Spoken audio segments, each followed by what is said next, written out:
Hey guys, Lord Naren White here, the Holy Ghost, the one true God. Back with you with the next video in my series reading Oliver Twist by Charles Dickens.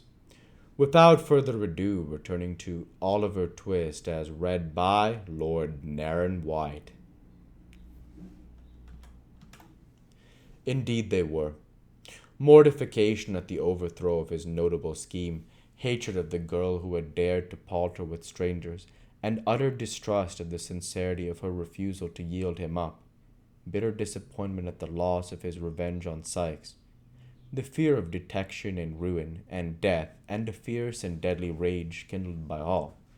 These were the passionate considerations which, following close upon each other with rapid and ceaseless whirl, shot through the brain of Fagin as every evil thought and blackest purpose lay working at his heart.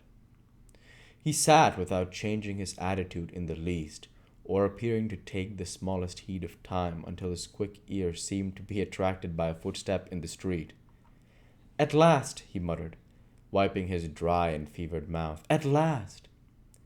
The bell rang gently as he spoke.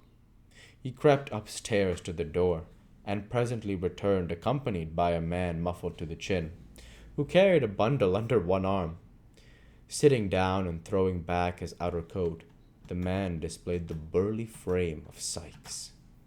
"There," he said, laying the bundle on the table.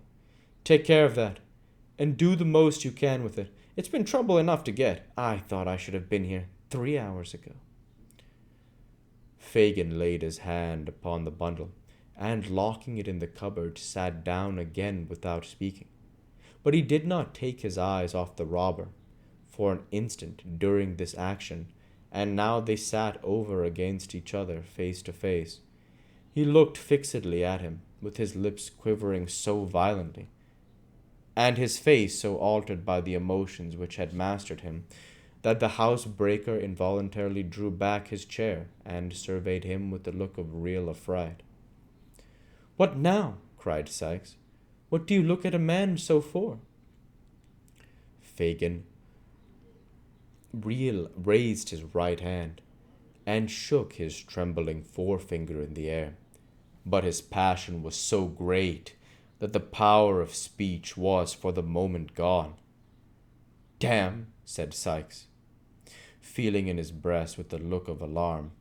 "He's gone mad. I must look to myself here." "No, no," rejoined Fagin, finding his voice. It's not you're not the person, Bill. I've no fault to find with you."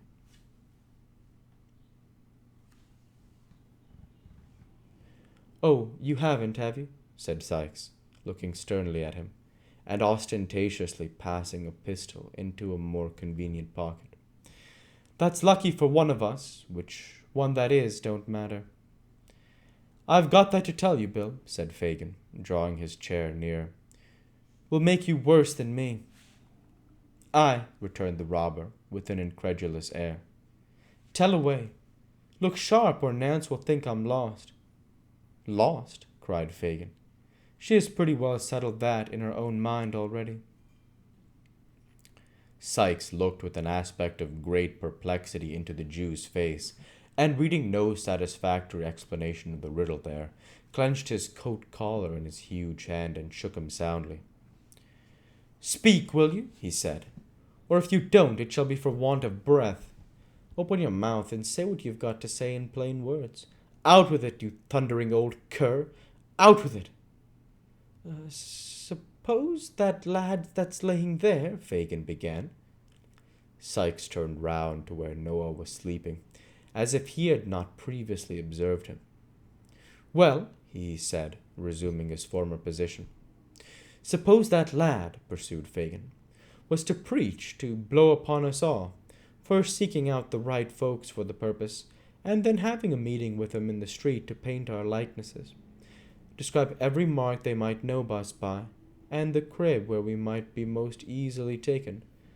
Suppose he was to do all this, and besides to blow upon a plant we've all been in, more or less, of his own fancy, not grabbed, trapped, tried, earwigged, by the parson and brought to it on bread and water, but of his own fancy, to please his own taste, stealing out at nights to find those most interested against us, and preaching to them.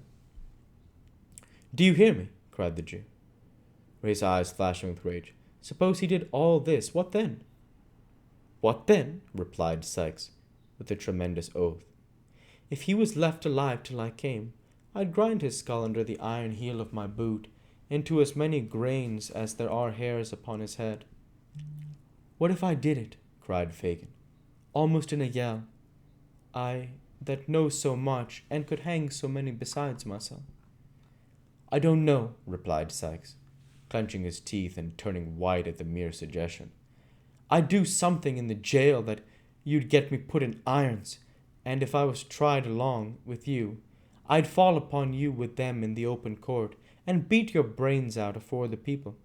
I should have such strength, muttered the robber, poising his brawny arm, that I could smash your head as if a loaded wagon had gone over it.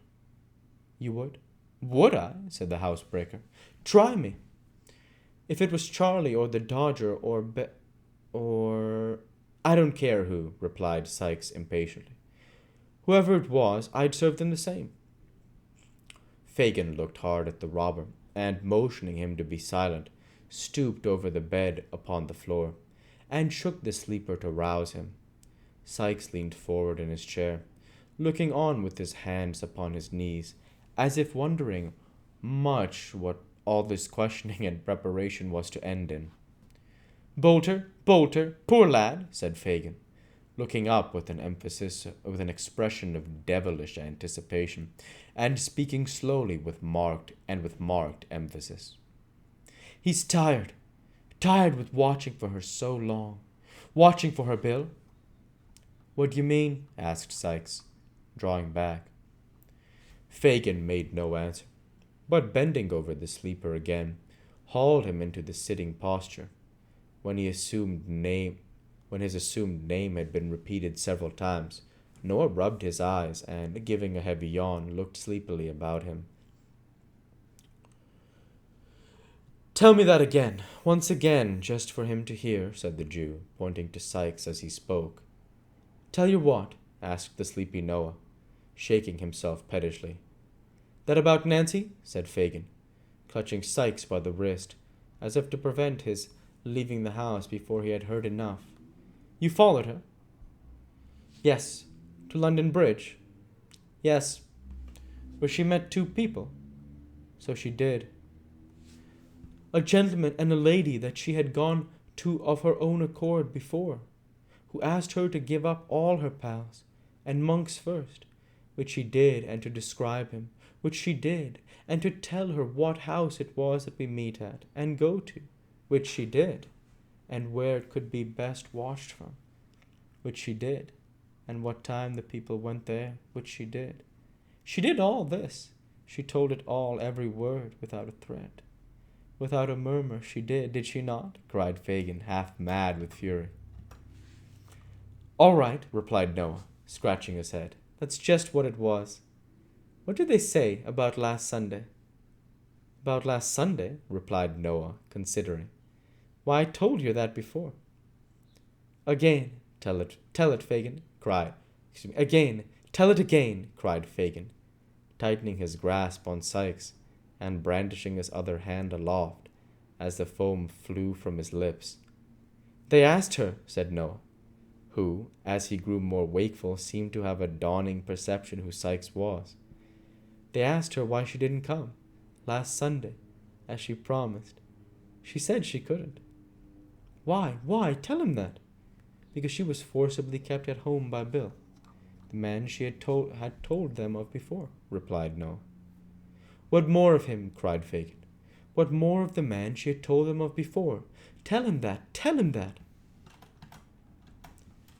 And we'll go ahead and stop there for this week. As usual, I want to say thank you for watching, and I hope you enjoyed.